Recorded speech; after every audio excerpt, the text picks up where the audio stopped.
Todo lo relacionado con nuestros peques nos genera bastante preocupación, aunque conforme crecen los problemas no desaparecen, simplemente se transforman. Hola, soy Yolanda Velaz, enfermera de pediatría y prevención, divulgadora sanitaria y fundadora de la plataforma de ayuda integral a la maternidad Nadie como Mamá. Bienvenida a esta nueva temporada del podcast de Nadie como Mamá, un podcast dedicado a todas las mamás y futuras mamás, donde podrás encontrar información que comienza en el deseo de ser madre, el embarazo, parto, posparto y crianza de nuestros peques. Un podcast que puedes escuchar en iVoox, Spreaker, Spotify, Apple Podcast y Google Podcast.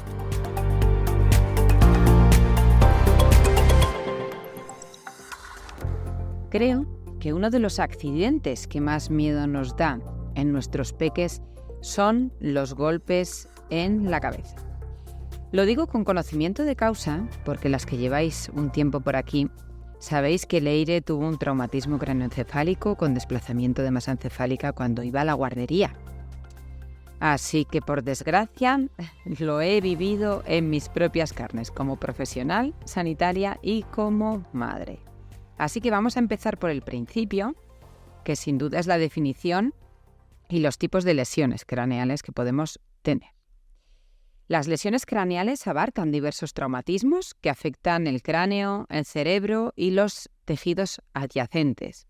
Pueden originarse en accidentes de tráfico, caídas, impactos deportivos u otros eventos que ocasionen golpes o sacudidas en la cabeza.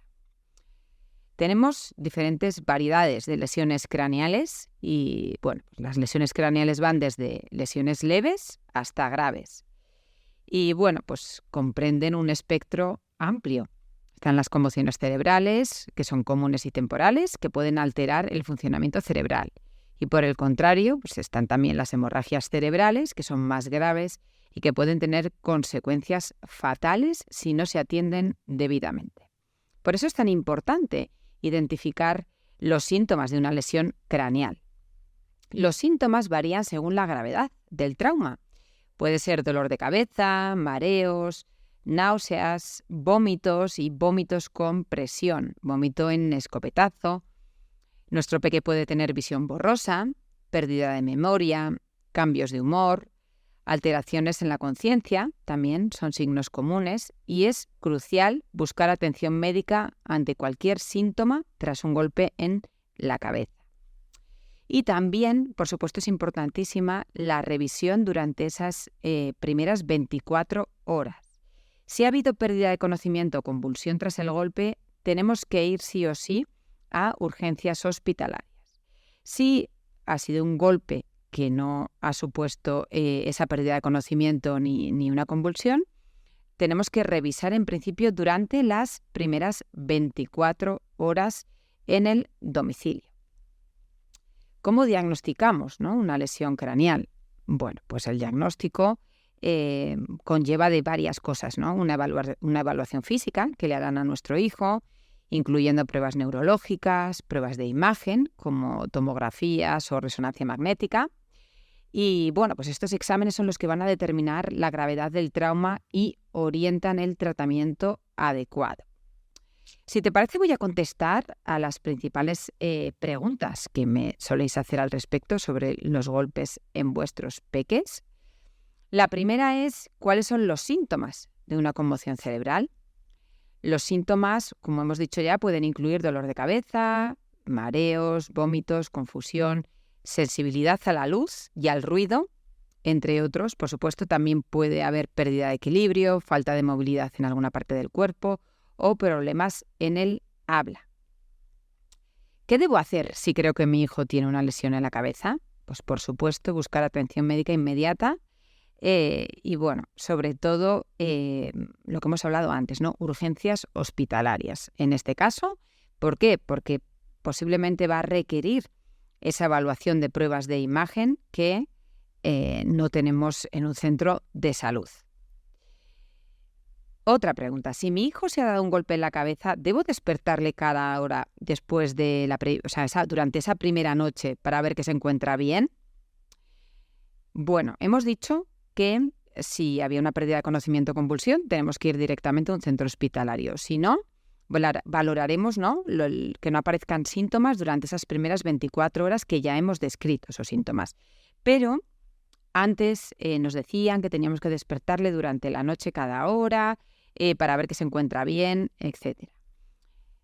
Bueno, no es necesario despertarle cada hora, puede dormir 4 o 5 horas, aunque sí que es recomendable que duermas con él, por ejemplo.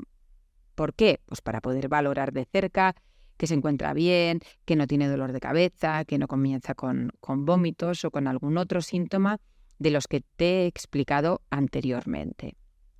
Además de todo lo que te he contado hoy, creo que también mi experiencia personal puede ayudarte.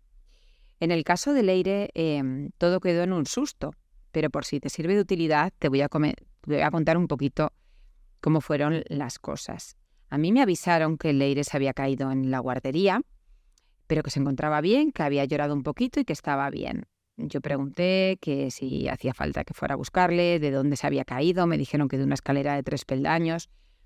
Bueno, no era una altura muy elevada y que la niña estaba perfectamente, etc. Cuando yo la recogí, la niña estaba perfecta, no le dolía nada y estaba fenomenal. Y por la tarde estuvo bien.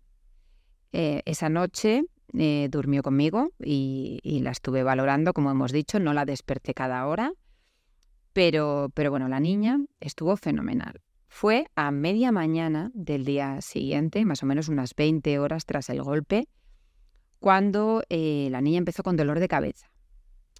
A lo que le dimos ibuprofeno, posteriormente comenzó a vomitar a presión, lo que hemos descrito antes como vómitos en escopetazo. Bueno, eso es un síntoma clarísimo de que algo no va bien. Bueno, pues cogimos a la niña y fuimos a urgencias directamente y ya hicieron una exploración neurológica, le exploraron bien la cabeza, etcétera, y entonces me preguntaron, les conté que se había caído a principios a última hora de la mañana, del día anterior en la guardería. Me preguntaron que de dónde se había caído. Le dije que me habían dicho de una escalera de 3 peldaños. El pediatra me comentó que no, que se había caído de más altura. En ese momento, cosa que yo no aprecié, por lo menos el día anterior, tenía un hematoma externo importante, la niña, que no se le apreciaba lógicamente con el pelo, etcétera, pero que sí que lo tenía. Y bueno, pues eso indicaba también que la caída había sido de una altura superior a la que me habían dicho. Bueno, el susto fue tremendo porque había que hacerle una prueba de imagen, no se le podía anestesiar y claro, ya había que intentar que estuviese lo más quieta posible, con lo que tuve que entrar yo con un chaleco de plomo, que seguro que lo habéis visto alguna vez. Bueno, pues estuve cantando y para que intentase estar lo más quieta posible y bueno, pues las noticias fueron positivas porque no se apreciaba nada grave a nivel cerebral, pero bueno, tenía una migraña importante que aumentó en las siguientes 24 horas, pues una migraña postraumática que le llaman.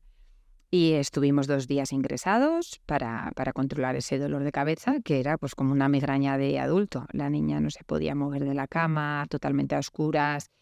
La pobre daba una penita tremenda dentro de la alegría que teníamos, lógicamente, de que no había ido a más.